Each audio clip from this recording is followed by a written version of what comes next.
Very warm welcome to New Zealand. मैं हूं doctor Maria Zulfiqar Khan. मईशत की बेहतरी के लिए सियासत कुर्बान करने के दावे सियासी जमातों का जो बड़ा एक पॉपुलर नारा है उसमें से एक है, लेकिन उसके बावजूद मईशत बद से बदतरीन हो रही है और सियासत के हालात भी झूके तू हैं। माशी इस्तेकाम के लिए सियासी इस्तेकाम जो है वो इस वक्त नागुज़ीर है। ऐसा कहा तो बहुत जाता है, लेकिन अमलन ऐसा करने के लिए किसी भी सियासी जमात की जानिब से पहल क्यों नहीं की जाती। मिज़ाक़ मईशत का नाम लिया जाता है, लेकिन हकीकत में एहतजाज और माशी मामलात पर पॉइंट स्कोरिंग का सिलसिला नहीं रोका जाता। क्या इन हालात में सियासी और माशी जो निज़ाम है उसमें कोई बेहतरी की उम्मीद की जा सकती है कि नहीं? प्रोग्राम का जो फर्स्ट सेगमेंट है उसमें इस पर बात करेंगे। राना एहसान साहब हमारे साथ मौजूद, पाकिस्तान मुस्लिम लीग नवाज से आपका ताल्लुक है, और जैन कुरैशी साहब हमें ज्वाइन कर रहे हैं, पाकिस्तान तहरीक इंसाफ से आपका ताल्लुक है। दोनों मेहमानों की बहुत शुक्रगुजार हूँ एंड आई एम ग्लैड कि ये फ्रेश फेसेस जो हैं वो हमारी सियासत में जो है वो हमें नज़र आती हैं। जैन साहब थोड़े से पुराने हो गए, लेकिन रिलेटिवली फिर भी जो है वो एक नौजवान सियासतदान है, और राना साहब तो जो है उनकी अभी फ्रेश एंट्री जो है वो हुई है। So welcome to the program. Rana साहब आपसे शुरू करती हूँ। क्या आप हों, क्या जैन साहब हों, दोनों ने आपने जो है वो हुकूमत में जो है वो अहम पोर्टफोलियोज़ पर जो है वो टाइम गुजारा है। अब जहाँ टैक्सेशन की बात आती है, बिकॉज ऑफ कोर्स इस निज़ाम में अब जितना हम लोगों से जो कर्जे हैं वो ले सकते थे, या दोस्तों से हम जो है उनसे जो है वो फेवर्स मांग सकते थे, वो हमने सब करके देख लिया। अब निज़ाम बिल्कुल कोलैप्स होने के दहाने पर है, और इस वक्त ये कहा जाता है अगर इसमें जो है वो स्ट्रक्चरल रिफॉर्म्स नहीं आए तो कोई बेहतरी की उम्मीद ना ही करें। लेकिन जब स्ट्रक्चरल रिफॉर्म्स की बात आती है तो कोई भी पार्टी हो, वहाँ हमने देखा है कि टैक्सेशन के निज़ाम पे जहाँ अपने वोटर सपोर्टर की बारी आती है तो वो घुटने जो हैं वो टेक देते हैं। मिफ्ता साहब का मामला हमारे सामने, खुद मरियम नवाज साहिबा ने जो है वो ट्वीट की कि मिफ्ता भाई लुक इनटू दिस, ट्रेडर्स वाला जो मसला था फिर पीछे हो गए। इसी तरह जैन साहब की हुकूमत जब थी तो शब्बर जैदी साहब ने कोशिश की, वहाँ पर भी उनको जो है वो उनके सामने जो है वो घुटने टेकने ही पड़े ट्रेडर्स के सामने, और कुछ नहीं कर सके। क्या हम किस तरह इस जो ये एक विशियस साइकिल है इसमें से हम कैसे निकल सकते हैं? राना साहब first you and then I will go to Jain साहब। बिस्मिल्लाहिर्रहमानिर्रहीम। देखिए, पहले बातें होती रही, लेकिन अब तो हम अमली तौर पे प्राइम मिनिस्टर शहबाज शरीफ ने बहुत सारा जो है वो डायरेक्शन इस हुकूमत को दे दी है, और आप देखेंगे कि ये जो कमिंग बजट है इसके अंदर और इससे पहले बहुत कुछ होने जा रहा है। देखें, सबसे पहले तो एफबीआर की स्ट्रक्चरल रिफॉर्म्स, जिसके अंदर पॉलिसी को सेपरेट कर दिया जाएगा, कस्टम्स को जो है वो एक सेपरेट एंटिटी बना दिया जाएगा, और इनलैंड रेवेन्यू को एक इंडिपेंडेंट एंटिटी बना दिया जाएगा, ताकि सारे ये जो चीजें हैं ये सेपरेटली हों और स्पेशलाइजेशन हो इसमें। फिर देखें, इस हुकूमत ने एक बड़ा क्लियर कट डायरेक्शन का ऐलान कर दिया है, और वो डिजिटलाइजेशन है। उसके अंदर ट्रैक एंड ट्रेस, चाहे बॉर्डर्स के ऊपर हो, चाहे यहाँ लोकल मैन्युफैक्चरिंग के ऊपर हो, जो वेयर हाउसिंग होती है और जो होलसेलर्स हैं उनको डिजिटलाइजेशन के जरिए टैक्स नेट में लाना हो, पॉइंट ऑफ सेल हो, इसके ऊपर इंटरनेशनल कंसल्टेंट्स की तरफ हम बढ़ रहे हैं, और उसको बड़ी जल्दी क्लोज कर दिया जाएगा। आपने ताजरों की बात की, देखिए ताजरों की 1 अप्रैल से बड़े 4 शहरों के अंदर जो उनके बिजनेसेस हैं उनके रजिस्ट्रेशन का अमल जारी है, और अगर कोई इसके अंदर नहीं हिस्सा बनेगा तो उसको फिर फोर्सफुली इसके अंदर एंटर कराया जाएगा। तो बहुत क्लैरिटी के साथ हमें इसमें कोई शक व शुबा नहीं है कि हमने टैक्स नेट को बढ़ाना है, हमने टैक्स बेस को बढ़ाना है, हमने टैक्स एवेजन को खत्म करना है डिजिटलाइजेशन से, और टैक्स रेट को नहीं बढ़ाना। टैक्स और रेट इनडायरेक्ट टैक्सेशन पे इन्हिसार नहीं करना, ताकि जो एक जो करोड़पति आदमी है जो वो एक लेट्स सपोज बिस्किट पे जो है वो टैक्स देता है, उतना ही एक जो है वो बेचारा लोअर इनकम स्ट्राटा से जो बंदा है वो दे रहा हो। इनडायरेक्ट टैक्सेशन से हमें इन्हिसार खत्म करना है। देखें, बिल्कुल जब हम टैक्स एवेजन को रोकने की बात करते हैं डिजिटलाइजेशन के थ्रू, तो वो यही अमल है। और देखें, ये रियलाइजेशन शहबाज शरीफ साहब हर मीटिंग में जो एफबीआर से रिलेटेड या इकोनॉमी से रिलेटेड है कि इनफ इज इनफ, और अब कोई जो है वो मौका हमारे इस मुल्क के पास, कोई अब वक्त जाया करने का टाइम अब खत्म हो चुका है, और हमें एक बिल्कुल प्लानिंग के साथ ह्यूमन रिसोर्स को मद्देनजर रखते हुए कि हमने उसकी कैपेसिटी बिल्डिंग भी इस दुरानिये में करनी है कि वो डिजिटलाइजेशन को इम्प्लीमेंट करे।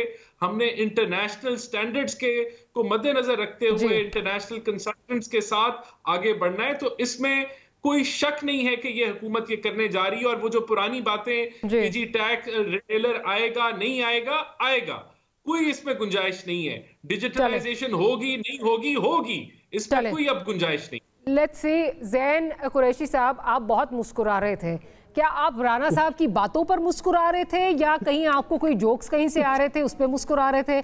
कुछ चीज़ें तो मैं भी वैसे पूछना चाह रही थी, जो ये भी FBR में कह रहे हैं जो चेंजेस आ रही हैं, वो क्या मतलब ये तो आपकी हुकूमत ने भी मेरा ख्याल है प्रपोज करने की कोशिश की थी पर फिर नहीं कर सके थे। So over to you. आप बहुत ज्यादा मुस्कुरा रहे हैं, आई होप कि मेरे प्रोग्राम और राणा साहब की बातों पे कह रहे हैं कोई जोक नहीं आया आपको व्हाट्सएप पे? बिस्मिल्लाहिर्रहमानिर्रहीम। डॉक्टर साहिबा, thank you so much for inviting on to your program. Rana साहब मेरे भाई हैं, I always enjoy listening to him. वो फरमा रहे थे, मैं हंस इसलिए रहा था क्योंकि वो फरमा रहे थे कि शहबाज शरीफ साहब ने डायरेक्शन दे दी है, लेकिन उन्होंने ये जिक्र नहीं किया कि जो शहबाज शरीफ साहब को जो डायरेक्शन मिलनी है उसका कोई जिक्र नहीं है।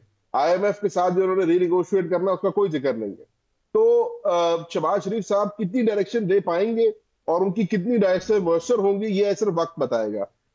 जहां तक मैं और राणा साहब एग्री करेंगे वो ये है कि ये और मैं दोनों मानते हैं कि FBR को एक सीरियस रिफॉर्म की जरूरत है और टॉप टू बॉटम रिफॉर्म की जरूरत है। हमारा टैक्स टू GDP रेशियो जो है वो अबिस्मल है, it's one of the lowest in the world. 11.5-12% है शायद गालिबन। ये आई एग्री विद हिम, ये कहते हैं टैक्स नेट को बढ़ाना है, हमने टैक्सेस नहीं बढ़ाने, हमने टैक्स बेस को बढ़ाना है। उसका एक बहुत अच्छा तरीका है डिजिटाइजेशन के थ्रू। बिल्कुल मैं इनकी इन सारी बातों से एग्री करता हूँ। हमने भी ये कोशिश की थी करने की। I was the parliamentary secretary for finance, Shahbaz Reddy साहब का आपने जिक्र किया। We try to do all of these things. मसला ये होता है, and as he will also learn आने वाले महीने डेढ़ में जब ये देखेंगे कि there are lots of vested interest and lots of powers जो ये नहीं हो। Elite capture. हकीकत ये है कि अक्सर लोग जो है वो बेनिफिशियरी सिस्टम के, इस मुल्क में टैक्स सिर्फ वो देता है जिसकी एट सोर्स इनकम से डिडक्ट हो जाए टैक्स। अब बाकी अगर आप मगरबी मुमालिक में देखें, places like Britain and Canada वगैरह, वहां पे 45, 46, 47% टैक्स होता है, लेकिन उनको ये गारंटी होती है कि जो हम टैक्स भर रहे हैं वो एंड पे आवाम की फलाह बहबूद पे लगेगा। वो 3 अरब रुपए का हेलीकॉप्टर खरीदने पे नहीं लगेगा या वो लैपटॉप बांटने पे नहीं लगेगा। पाकिस्तान के टैक्स पेयर को टैक्स देना चाहिए और हुकूमत पाकिस्तान को पाकिस्तान के टैक्स पेयर के पैसे को सही इस्तेमाल करना चाहिए। ऐसे ही ये कहानी आगे चलेगी। राणा साहब, आपकी तरफ आती हूँ। जो एलीट कैप्चर की मैं बात कर रही थी, अनफॉर्चुनेटली ये हमारे सब पार्लियामेंट के अंदर, सब पार्टीज के अंदर ये एलीट कैप्चर जो है वो मौजूद है, जो कि फिर ये फैसले नहीं करने देता। अब जिस तरह की बातें हो रही हैं, बहुत अच्छी बातें हो रही हैं, बट किस हद तक जो है वो इम्प्लीमेंट होंगी remains to be seen. Real estate sector हो, हर पार्टी के अंदर जो है वो रियल एस्टेट टाइकून्स बैठे हुए हैं। आप बात करें ज़राअत का सेक्टर हो, हर पार्टी के अंदर जो है वो बड़ा काश्तकार जो है वो बैठा हुआ है। उनके साथ किस तरह डील करेंगे? ऑलरेडी फाइनेंस मिनिस्टर जो हैं उनको कुछ ना कुछ जो है वो आप देख रहे हैं कि जो आए दिन खबरें भी आती हैं कि उनको इम्पेडिमेंट्स का सामना आना शुरू हो गया है। उनको प्राइवेटाइजेशन की कमेटी से बाहर निकालने की कोशिश हो, फिर जो है वो उधर एक यू टर्न लेना पड़ता है। CCI का मामला हो, इकोनॉमिक कोऑर्डिनेशन कमेटी का मामला हो। सो ये मुझे बता दीजिए, एलीट कैप्चर का क्या करेंगे? देखिए, सबसे पहले तो ये जितनी आपने खबरें की कि किसी को आउट करने की कोशिश कर रहे हैं या किसी को वीकन करने की कोशिश कर रहे हैं, दे आर एब्सोल्युटली फॉल्स और ये एक प्रोपेगेंडा है। देखें, जब ये कमेटीज वगैरह फॉर्म हुई उसके अंदर कुछ चेंजेस हुई, लेकिन इसका ये मतलब नहीं है कि फाइनेंस मिनिस्टर जो है वो he is on the same page with the prime minister and the rest of the cabinet. So then what was the reason कि प्राइवेटाइजेशन में उनको नहीं रखा, फिर उसके बाद जो है वो वापस उनको कर दिया, या जो CCI का मामला है उसमें फाइनेंस मिनिस्टर की चेयरमैनशिप जो है वो क्यों जरूरी थी? मतलब ये आज तक हुआ नहीं है कभी। सो आई मीन अगर अफवाहें हैं तो प्लीज बता दीजिए कि क्या रीजन है इनका। देखिए, इसके अंदर दार साहब को कहीं उनकी जो एक्सपीरियंस है उसका फायदा उठाने के लिए किया गया। और बिल्कुल तो फिर उनको फाइनेंस मिनिस्टर ही रहने देते, फिर उनको फॉरेन मिनिस्टर ना बनाते, फाइनेंस मिनिस्टर रहने देते। कुछ चीजें ट्रेडिशनली चल रही थी। अगर आप इसका ऑफिशियल फॉर्मेट देखें तो ईसीसी को प्राइम मिनिस्टर चेयर करता है, लेकिन एक ट्रेडिशनली फाइनेंस मिनिस्टर चेयर कर रहा था, वहां वो पहले पीएम ने किया, फिर लेकिन जिस तरह का प्रोपेगेंडा हुआ फिर सोचा गया कि बेहतर है कि फाइनेंस मिनिस्टर को ही एम्पावर किया जाए, जबकि बहुत सारी और जो सीसीआई है उसको भी प्राइम मिनिस्टर चेयर करते हैं ऑफिशियली, लेकिन ट्रेडिशनली वो कुछ और होता रहा है। तो ये देखें, ये चीजें मैटर नहीं करती, it is a team work. उन कमेटीज में एफएमबी है, बहुत सारी कमेटीज में मिलके काम कर रहे हैं, there is absolutely no friction. अगर मैं दोनों एफएम है ना तो कंफ्यूजन हो जाती है कौन सा एफएम है। कोई तो ये we are moving ahead with it इंशाल्लाह ताला। ये पहला बजट जो है उसकी गवाही देगा जो हम देने जाएंगे in the coming few weeks and months. तो और देखें, इसके साथ साथ देयर इज टॉक्स और बड़ी सीरियस कमेटीज में काम और रिकमेंडेशंस बन रही हैं कि हमने जो डिवॉल्व मिनिस्ट्रीज हैं वफाक की, उनको हमने खत्म करना है ताकि हम हुकूमत के एक्सपेंडिचर को कम करें। पेंशन्स के ऊपर रिफॉर्म्स की जा रही हैं, जो क्रॉस सब्सिडीज दी जाती हैं, जिस तरह फर्टिलाइजर्स का मामला है, उसको डायरेक्ट सब्सिडी मोडालिटी की तरफ हम लेके जा रहे हैं। तो हर वो चीज जो 76 सालों में डिले होती रही, उसको हम बिल्कुल नए सिरे से पकड़ के रीसेट की तरफ जा रहे हैं, बढ़ रहे हैं। और मैं इस उम्मीद पे हूं कि इंशाल्लाह ये असल मानों में रिफॉर्म्स होने जा रही हैं और ये मुल्क की जरूरत है इस वक्त। इसके बगैर ये मुल्क आगे नहीं बढ़ सकता। And PMLN will do it. Shahbaz Sharif की क़यादत में ये सब कुछ होने जा रहा है and he is leading these efforts. और आपको नजर आएगा, I would really like to, मैं किसी की उम्मीद जो है ना तोड़ना चाहती हूँ, उम्मीद पे दुनिया कायम है, और ना ही जो है वो नाउमीदी जो है वो कुफर है। बट इसी तरह की बहुत अच्छी बातें हमारे भाई मिफ्ता इस्माइल साहब भी किया करते थे, और लेकिन उस वक्त भी आपकी हुकूमत थी और वो डिलीवर उस तरह नहीं कर सके क्योंकि इम्पेडिमेंट्स आ गई। But against I am hoping against hope, Rana साहब। देखिए, there was a difference। वो एक हुकूमत थी जो आखिरी साल के अंदर थी, इलेक्शन ईयर में थी। ये हुकूमत का it is beginning of the tenure. हमारे पास 5 साल का मैंडेट है। This is the time to take the tough decisions and we are ready to take that. Zain साहब, आप फिर मुस्कुरा रहे हैं, क्या वजह है आज आपको? क्या मतलब, क्यों आप मुस्कुराए जा रहे हैं? मुस्कुराहट पे क्यों इतराज है यार? क्योंकि आप ना मैं बीच में कंफ्यूज हो गई। आप इतनी जोर से हंस रहे थे, मैंने कहा शायद आप व्हाट्सएप पे कोई पढ़ रहे हैं मैसेज और मैंने शायद आपको गलत जो है वो व्हाट्सएप पे मैं नहीं पढ़ा। देखिए, जो राणा साहब is a very good addition to the PMLN team. वो जिस किस्म की उम्मीद उनसे छलक रही है ना, मैं I don't want to burst his bubble too soon, but अल्लाह करे कि वो जो कह रहे हैं उसमें से अगर 25% भी कर जाए ना तो मैं उसको अचीवमेंट समझूंगा। मैं डॉक्टर साहब 2 बातें करना चाह रहा हूं। मेरा मौकिफ थोड़ा सा मुख्तलिफ है। इन्होंने बात की कि जी प्राइम मिनिस्टर चेयर करते हैं ईसीसी को, और एक ट्रेडिशन चली आ रही थी कि फाइनेंस मिनिस्टर कर जाए क्योंकि प्राइम मिनिस्टर बड़े मसरूफ होते हैं। मेरी अर्ज ये है, और ये मेरी स्टेटेड पोजीशन रही है डे 1 से, कि पहली बात तो आप एक एक्सपर्ट फाइनेंस मिनिस्टर को लाए हैं। आपने बेचारे से एचबीएल की सदारत छुड़वाई, अच्छी खासी गुड हैंडसम पैकेज छुड़वाया फाइनेंस मिनिस्टर बनाने के लिए, और फिर आप उनकी एक्सपर्टीज को नहीं यूज कर रहे। वहां पे भी आप इसहाक डार साहब को बार बार अंदर ले। मैंने डार साहब के बारे में पहले ये कहा था, एज फॉरेन मिनिस्टर पाकिस्तान उनको एक नहीं 4 बंदों का काम करना है। और यही होता है, जब बंदा अपना काम छोड़ के किसी और का काम करता है तो फिर अपना काम भी अधूरा रह जाता है, दूसरा काम भी अधूरा रह जाता है। आपके सामने है कि इंडिया से इतनी सख्त स्टेटमेंट आई रॉ की, उन्होंने कहा कि जी पाकिस्तानी सॉइल पे हमने 20 बंदे मारे हैं। अब यहाँ पे फॉरेन मिनिस्टर का काम था कि वो स्टेटमेंट देता। बदकिस्मती से पाकिस्तान के फॉरेन ऑफिस ने एक लफ्ज नहीं बोला। क्यों? फॉरेन मिनिस्टर साहब फाइनेंस के मैटर्स के अंदर डील कर रहे थे ना, वो फॉरेन ऑफिस में फॉरेन ऑफिस ने तो रिस्पॉन्ड किया। फॉरेन मिनिस्टर का आप कह सकते हैं, फॉरेन ऑफिस ने तो रिस्पॉन्ड किया। ज़ैन साहब, नहीं तो foreign policy statement foreign minister से आनी चाहिए थी, फॉरेन ऑफिस के स्पोक्स पर्सन से नहीं आनी चाहिए थी। ठीक है, इसी तरीके से आपने बात की है प्राइवेटाइजेशन की। अब आप पीआईए को प्राइवेटाइज करना जा रहे हैं, आप स्टील मिल को करने जा रहे हैं। I don't want to get into that debate, but जो हम बातें सुन रहे हैं और जिस किस्म के आप फिगर्स बता रहे हैं, I just red an article this morning about the figure जो इन्होंने एस्टिमेटेड वैल्यूज लगाई हैं स्टील मिल की, इट इज शॉकिंग। और अगर ये ऐसा होगा तो ये एक और पेंडोरास बॉक्स है जो आने वाले वक्तों में खुलेगा। इन्होंने सब्सिडी की बात की है, फर्टिलाइजर की सब्सिडी पे आपको याद होगा पिछली हुकूमत में under the speaker of the national assembly Asad Qaiser साहब स्पीकर थे, तो हमने एक स्पेशल कमेटी बनाई थी एग्रीकल्चर के ऊपर, और हमने तब ये कोशिश की थी कि जो फर्टिलाइजर के ऊपर सब्सिडी है उसको डायरेक्टली हमें एंड यूजर तक भेजनी चाहिए, क्योंकि आपको पता है कि वो कंपनियां खा जाती हैं। और ऑब्वियसली हमने बहुत सारे मैकेनिज्म्स, हमने उसके लिए कार्ड इंट्रोड्यूस करने की कोशिश की थी, हमने सूबाई हुकूमतों से बात की थी, हमने सीएम से बात की थी, और एंड में यही हुआ था कि सूबाई हुकूमतें जो है they could not get on the same page, और वो सब्सिडी जाया हो गई थी, लैप्स हो गई थी। तो पाकिस्तान का किसान जो है वो पिसा हुआ है, पाकिस्तान के किसान को रिलीफ की जरूरत है। बिजली की कीमत बढ़ रही है, इनपुट कॉस्ट बढ़ रही है।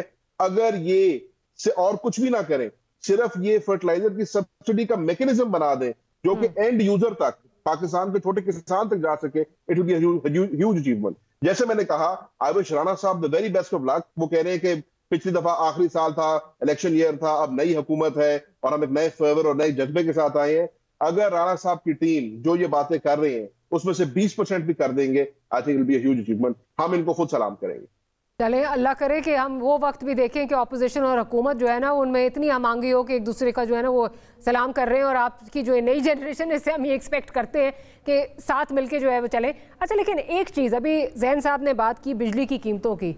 बिजली की कीमतें जो है वो ना सिर्फ जो है वो काश्तकार को जो है वो अफेक्ट करती हैं, बट पूरे मुल्क को, पूरे मुल्क को जो है वो बहुत बुरी तरह अफेक्ट करती हैं।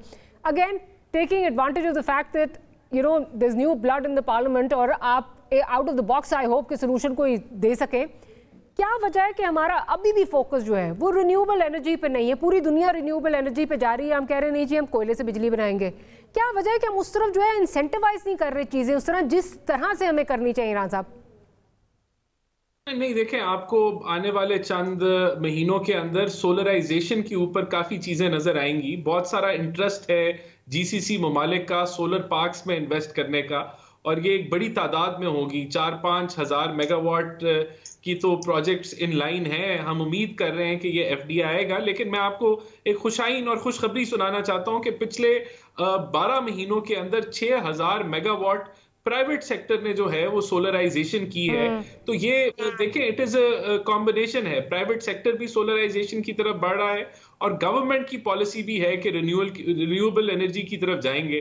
लेकिन देखें, अभी 2-3 प्रोजेक्ट्स पाइपलाइन में है। एक तो थर कोल के ऊपर जो लॉजिस्टिक्स हैं, एक ट्रेन लाइन बन रही है, जो रेल लाइन, जो कि अभी 100% मेरे ख्याल से जो लॉजिस्टिक्स हैं वो ऑक्यूपाइड हैं। तो ये जो एडिशनल रेल लाइन बढ़ेगी थर के ऊपर, तो ये इंपोर्ट सब्स्टिट्यूशन ऑफ इंपोर्टेड कोल के अंदर एक बड़ा रोल अदा करेगी, जिससे हम समझते हैं मीडियम टर्म के अंदर आपको नजर आएगा कि जो पाकिस्तानी कोयला जब इस्तेमाल बड़ी तादाद में होगा तो उससे कॉस्ट के अंदर बेहतरी आएगी। लेकिन हैविंग सेड दिस, जो इनएफिशिएंसीज हैं थेफ्ट की सूरत के अंदर, आपकी जो लाइन लॉसेस की, उसको हमें टारगेट करना है, और बिल्कुल हम थेफ्ट की तरफ जा रहे हैं। हल इसका प्राइवेटाइजेशन ऑफ डिस्कोज है, जिसके ऊपर हम बिल्कुल काम कर रहे हैं। और प्राइवेटाइजेशन किस हद तक जो है वो रंग लाता है, बिकॉज एक इलेक्ट्रिक का मामला हमारे सामने, वो प्राइवेटाइज हुआ लेकिन वहाँ पे लोग रो ही रहे हैं। लेट्स होप के प्राइवेटाइजेशन वो हो जो कि आवाम की मफाद में हो। अगेन मैं जैन साहब की तरफ जाऊँगी, बिकॉज आप दोनों मौजूद हैं, तो सियासी बात जो है वो कैसे ना हो। ईद के बाद अब ईद ख़त्म हो गई और ये कहा जा रहा है कि जैन साहब आपकी पार्टी जो है वो एहतजाजी मुहिम के लिए जो है वो निकल रही है और वो मुतहर्रिक हो रही है। ऑब्वियसली इसमें बड़ा इन्हिसार जो है वो किया जा रहा है कि गवर्नमेंट डिलीवर नहीं करेगी, but just by coming out on the streets do you think कि इस मुल्क के जो हालात हैं वो बेहतर हो सकते हैं just by coming out on the streets protesting, या आप समझते हैं कि एज एक वाइब्रेंट ऑपोजिशन आप कोई सॉल्यूशंस दें और उस पर गवर्नमेंट को कायल करें कि उन पे जो है वो उन पे एक्ट करे ताकि मुल्क की बेहतरी हो मईशत के हवाले से? डॉक्टर साहबा, आपके इस सवाल का जवाब देने से पहले मैं जरा जल्दी से पिछली बात पे बात कर लेता हूँ। अगेन यहाँ पे बात हो रही है एनर्जी मिक्स को बेहतर करने की, बिल्कुल होना चाहिए। हर किसी को पता है कि hydro based electricity is the cleanest and cheapest form of electricity. मुल्क में डैम्स बनने चाहिए, हमने अपनी हुकूमत में बनाए थे, और बनने चाहिए, बिजली बननी चाहिए। छोटे डैम्स बनाए थे जो बह गए, फिर अभी बारिशें हुई तो बह भी गए, वो उस तरह सस्टेनेबल नहीं थे। बाय द वे उस तरह डैम्स नहीं बनाए आपने। ये बनाए ना, ये उससे ज्यादा सस्टेनेबल बेहतर डैम्स बनाए। Fact of the matter dams बनने चाहिए, सोलर एनर्जी पे इनको जाना चाहिए। इनकी पिछली हुकूमत जब आई थी तो उन्होंने 1300 मेगावाट का कोल पावर्ड प्लांट साहिवाल में लगा दिया था, जहां पर जैसे राणा साहब खुद बता रहे हैं इनसे कोल भी नहीं पहुंच सकता, तो इसलिए प्लांट भी आज तक एक दिन फुल कैपेसिटी पे नहीं चला क्योंकि उसको कभी कोयला पूरा नहीं मिला। Fact of the matter is आपने सॉल्यूशंस निकालनी है। आप सेक्युलर डेट की बात कर रहे हैं, अभी तक आपने कैपेसिटी पेमेंट की बात ही नहीं की है। जिस तरीके से आपने अपने आईपीपी कॉन्ट्रैक्ट्स किए हुए हैं, जो आपका कैपेसिटी पेमेंट का मसला है, जब तक आप इसको रीनेगोशिएट नहीं करेंगे, या आपका सेक्युलर डेट आज 2700 अरब पे है, ये कल को 5000 अरब पे चला जाएगा। सो जैसे इन्होंने कहा कि हम मुश्किल फैसले करने को तैयार हैं, ये मुश्किल फैसले करें। हम बतौर एक क्रेडिबल ऑपोजिशन के इनको, मैंने पहले भी बात की थी, मैं आज फिर बता देता हूँ, ईद बराए इस्लाह करेंगे। आप बात कर रही हैं कि जी ईद के बाद आप लोग जा रहे हैं, स्ट्रीट्स पे निकल रहे हैं। देखें, हमारे दो रोल हैं। एक हमारा रोल है ऐवान के अंदर। ऐवान के अंदर आप इंशाल्लाह जब बजट सेशन आएगा, आप देखेंगे पाकिस्तान तहरीक इंसाफ आपको एक नए रूप में नजर आएगी। आपको हमारी जो बजट स्पीचेस हैं वो सिर्फ रेटरिक नहीं नजर आएगा, वो सिर्फ इनकी बैशिंग नहीं नजर आएगी। हम आपको उसके ऊपर पढ़ी लिखी गुफ्तगू करेंगे, हम आपको पढ़े लिखे सोल्यूशंस देंगे, और जहां पर ये गलतियां कर रहे हैं उनकी इस्लाह करेंगे, निशानदेही करेंगे। लेकिन उसके साथ साथ हम एक सियासी जमात भी हैं। हमने पाकिस्तान की अवाम ने वोट भी दिया है और हमने उनको भी रिप्रेजेंट करना है। हमारा मैंडेट भी चुराया हुआ है। तो जहां हम अपनी क्रेडिबल ऑपोजिशन का रोल अदा कर रहे हैं, वहां हम अपने चोरी के मैंडेट के ऊपर भी बात करेंगे। ज़ैन साहब, मुझे ना, I'm sorry, I'll have to close this segment, but problem ये है, I'm sorry, I'll have to close this segment. Problem यह है कि जब आप सड़कों पर निकलेंगे तो उससे जो पॉलिटिकल इंतशार फैलेगा, तो फॉरेन इन्वेस्टर कैसे आएगा ये हालात देखते हुए। तो प्रोटेस्ट करेंगे, हमारा मुल्क का आइन और कानून हमें हक देता है प्रोटेस्ट करने का। On that note I have to segment, एक छोटी सी ब्रेक लेते हैं। ब्रेक के बाद हमारे साथ मिफ्ता इस्माइल साहब मौजूद होंगे, उनसे गुफ्तगू करेंगे। Will be right back.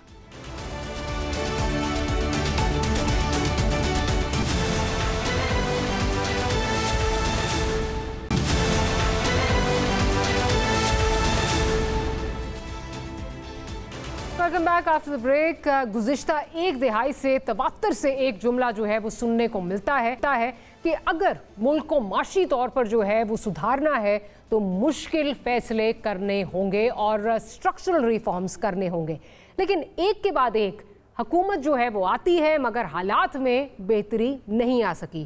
खसारे में चलने वाले रियासती इदारों हों, कर्ज के हसूल की शरह, दोनों में इजाफा ही हुआ है।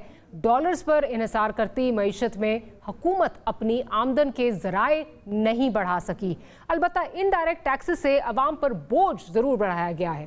बिजली और गैस की सर्कुलर डेट्स में कमी के बजाय मज़ीद इजाफा हो चुका है। इन हालात में 8 फरवरी के बाद कायम होने वाली हुकूमत के पास क्या कोई क्विक फिक्स है या नहीं, कहने को हालिया दिनों में यूएन इकोनॉमिक सर्वे में पाकिस्तान में माशी बेहतरी और महंगाई में कमी आने की नवीद जो है वो सुनाई गई है। लेकिन इसके बावजूद मजीद 1 करोड़ लोगों के खते गुर्बत से नीचे जाने के अंदाजे भी लगाए जा रहे हैं। तो एक बात साफ है कि मुश्किल फैसलों से आर्जी बेहतरी भले आ जाए, अवाम पर बोझ बढ़ता ही जाएगा। आखिर पाकिस्तान इस दलदल से कैसे बाहर निकल सकेगा?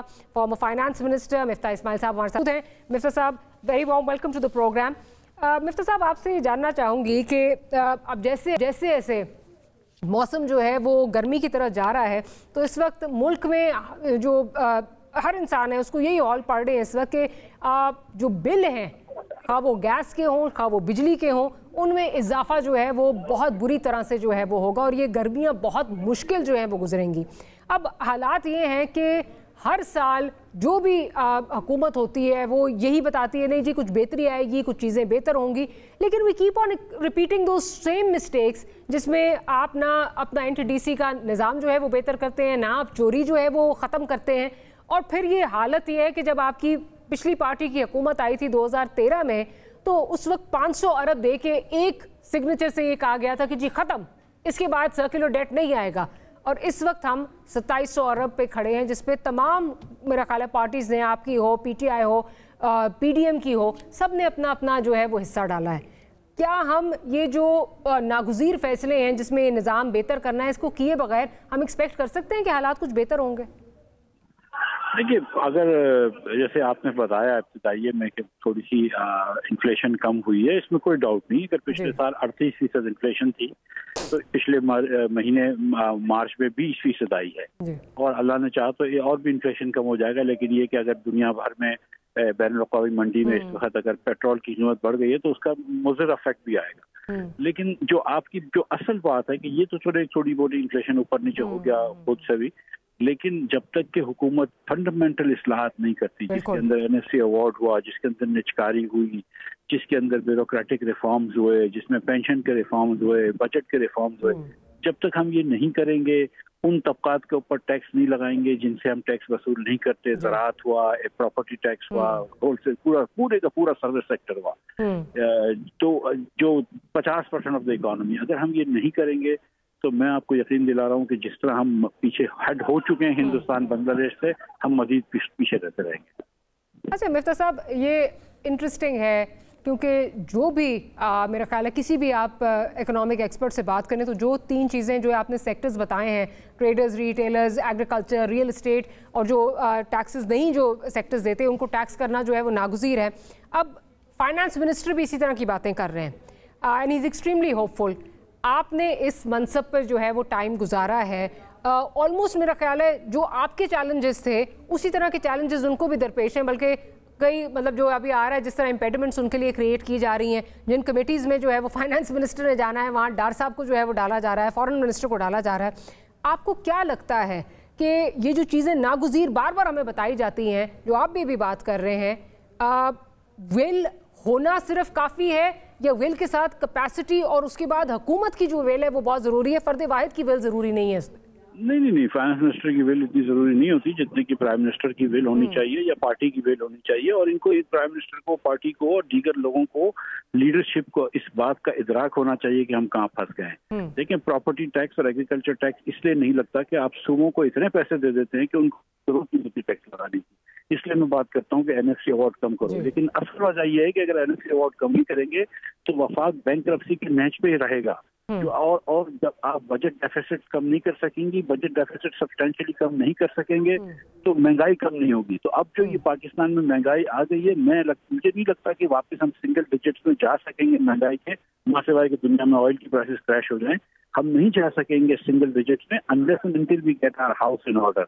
और उसके बाद लॉन्ग टर्म चैलेंजेस जो हैं जिसको हमने कभी नहीं देखा है, आप देखें मानिए कि 40% बच्चा हमारा स्कूल में नहीं है। आप ये देखिए कि वर्ल्ड बैंक की जिस रिपोर्ट की आपने बात करी थोड़े दिनों पहले, जो रिपोर्ट आई थी कि 78% Pakistani kids of 10 years of age, 78% 10 साल का पाकिस्तानी बच्चा 2 जुमले किसी जबान में सही तरीके से नहीं पढ़ सकता।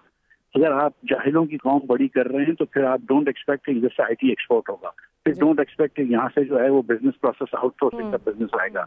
तो फिर आप कहाँ से, जब तक आप अपने लोगों को बेसिक तालीम नहीं दे सकते, बेसिक सेहत नहीं दे सकते, आप लोकल गवर्नमेंट नहीं बना रहे, आप बस इजारादारियां रखी हुई हैं सूबों के चीफ मिनिस्टर अपने पास कंट्रोल में सब चीजें रखते हैं, ये चीजें जब तक आप ठीक नहीं करेंगे, आप एड्रेस नहीं करेंगे तो यही हाल रहेगा। अच्छा मिस्टर साहब, फंडामेंटल रिफॉर्म्स, मुझे याद है जब आप भी आए थे आप बहुत होपफुल थे कि फंडामेंटल रिफॉर्म्स जो हैं वो होने चाहिए और आपने बड़ी कोशिश भी की। फिर वो फेमस इनफेमस ट्वीट जो है वो मरियम साहिबा का, आपको याद है, आपने ट्रेडर्स के ऊपर जो है वो टैक्स लगाने की बात की तो वो ट्वीट आ गया, उसके बाद चीज़ें जो हैं वो रोल बैक हो गई। How different do you think things are right now? मतलब औरंगजेब साहब के लिए कितनी चीज़ें मुख्तलिफ हैं, या आपको क्या लगता है कि किस हद तक इस वक्त हुकूमत वक्त को इस चीज़ का इदराक हो गया है कि नहीं जी ये चीज़ें होना ज़रूरी हैं, या इस वक्त भी अपने वोटर सपोर्टर को जो इस वक्त ट्रेडर कम्युनिटी है, जो इस वक्त रियल एस्टेट सेक्टर है, उनके जो है वो इंटरेस्ट सेफगार्ड होते रहेंगे? देखिए, एक गुजारिश ये है कि ये जो फैसले करने जरूर होते हैं, जब आप इनको डिले करते हैं, एक वक्त था कि हम डिले कर सकते थे और मजीद कर्ज ले सकते थे, अब हम मजीद कर्ज लेते तो हमको पैसे छापने पड़ते हैं। ये मुस्लिम लीग ने फैसले अच्छे डिले करके देख लिया ना, last year single worst year of our economic performance in memory, और ये डिले करने के बाद क्या हुआ, मतलब इलेक्शन में कौन सा वोट पड़ गया इनको। So the thing is कि मतलब even Muslim League knows कि when you delay the right decisions, you don't appreciate that. You still get inflation, very high inflation. तो लेकिन ये कि सब चीजें बुरी होती हैं, तो असल फैसले करने जरूरी है। और ये थोड़ी सी जो मुझे रिटेल के टैक्स वापस लेने लगा है, पॉलिटिक्स में मुस्लिम लीग की शामिल थी, छोटी मोटी लोगों को अपनी खुशियां होती हैं उसके, वो मतलब मैं नहीं समझता हूँ कि दुकानदार को इतना बड़ा मसला है, इतना बड़ा कोई जिसको नहीं टेक ऑन कर सकते। और अब क्योंकि IMF ने भी कंडीशन डाल दी है, लेकिन अब डाल दिया इन्होंने, और 1 जुलाई से कलेक्ट करना शुरू कर देंगे। मुझे लगता है कि इस बार हुकूमत घबरा गई थी, लेकिन 1 जुलाई से कलेक्ट करना शुरू कर देंगे, कुछ भी नहीं होगा, एक आवाज भी नहीं उठेगी। अच्छा, आपको लगता है कि इस दफा कुछ भी नहीं होगा, चीजें जो है बिकॉज अब इतना जो है वो नागुज़ीर हो गया इस प्रेशर को सस्टेन करना कि कुछ नहीं हो सकेगा? वक्त लोगों के इंटरेस्ट में था कि इसकी आवाजें उठवाएं, अब नहीं है तो नहीं उठाएगी आवाज, ऐसा कोई इतना मसला नहीं। अच्छा मिर्जा साहब, एक चीज़ और जो कि इस वक्त चीज़ें जो नज़र आ रही हैं, थोड़ा सा सियासत की तरफ आते हैं। औरंगज़ेब साहब को जिस किस्म की जो है वो मुश्किलात का सामना है, अब वो आप देख लें प्राइवेटाइजेशन वाली उनका नाम नहीं रखा गया, फिर ऑफ कोर्स जो है इस पे चीज़ें बदली, इकोनॉमिक कोऑर्डिनेशन कमेटी वाला इशू, CCI वाला इशू, मतलब जहाँ जहाँ डार साहब का कोई काम नहीं है वहाँ पे उनको डाला जा रहा है। Do you think he can create a lot of impediments for Aurangzeb साहब? देखिए, ECC का चेयरमैनशिप उनको ना देना और प्राइम मिनिस्टर साहब ने रखना वो था बिग स्टेप, वो वापस कर दी, वो बड़ी बात है और वो अच्छा कर दिया। लेकिन बाकी जो ये छोटी छोटी चीजें हैं, ठीक है प्राइवेटाइजेशन हो जाती है अगर औरंगजेब के पास तो ज्यादा अच्छा रहता है, इसमें कोई डाउट नहीं है। और और अल्लाह करे कि ये प्राइवेटाइजेशन प्रोग्राम चलता रहे, लेकिन ठीक है, मतलब I don't think I think there is still enough room to do work here. There's still enough room to do work here. एक छोटी सी ब्रेक लेनी है। मिफ्ता साहब, do stay with us. Break के बाद आज तो कुछ और बातें हैं जो मिफ्ता साहब से डिस्कस करनी है। Will be right back.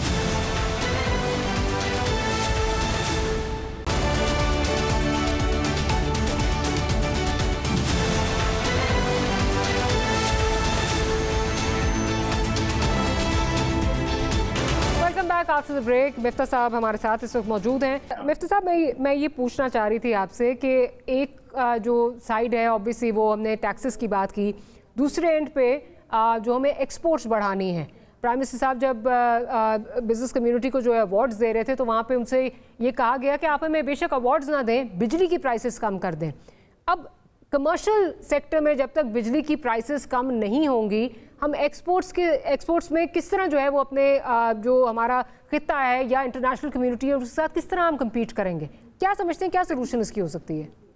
एक इसका जो लॉन्ग टर्म सोल्यूशन वो यही है कि आप प्राइवेटाइज करें। इस वक्त अगर आप गैस के अंदर मिसाल के तौर पर 15% गैस जो है वो UFG में उड़ा देती है और उसके बाद उसका भी आप चार्ज जो है वो कस्टमर से करती है, तो ये ज्यादा है। इस वक्त जो हो रहा है बिजली में, वजीर साहब ने भी कहा है, लगारी साहब ने भी, कि 250 अरब रुपए आप सनतों से ज्यादा बिजली में चार्ज कर रहे हैं और वो पैसे लेकर आप गरीब लोगों को दे रहे हैं। गरीब लोगों को देना बड़ी अच्छी बात है, लेकिन अच्छा एक चलिए ये तो इशू हो गया। अब आते हैं ज़रा जो आपकी पार्टी के हवाले से, जो नई पार्टी एक आप बनाने जा रहे हैं, ज़रा वो बताइए मिफ्ता साहब कि क्या ये पार्टी कैसी होगी और कहा जा रहा है मई में जो है वो आप रेडी होंगे इसको अनाउंस करने की। ज़रा बताइए बाकी पार्टी से मुख्तलिफ कैसे होगी?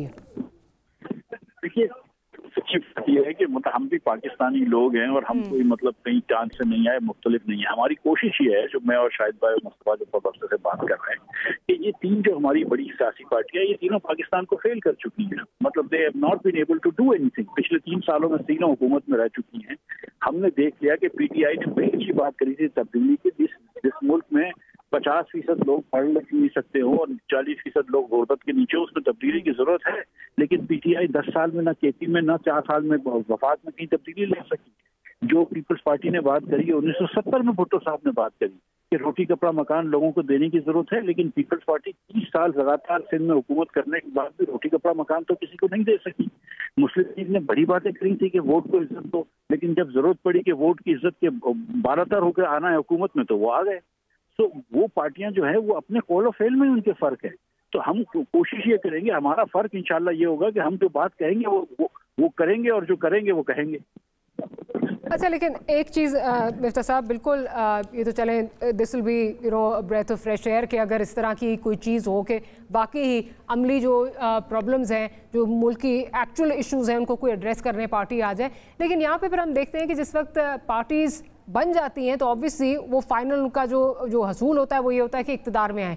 इक़्तिदार में आने के लिए कॉम्प्रोमाइज़ बहुत करने पड़ते हैं, अदरवाइज़ जो हालात हैं, जो ग्राउंड रियलिटीज़ हैं, वो सामने आपको या इक़्तिदार तक आपको पहुँचने नहीं देती।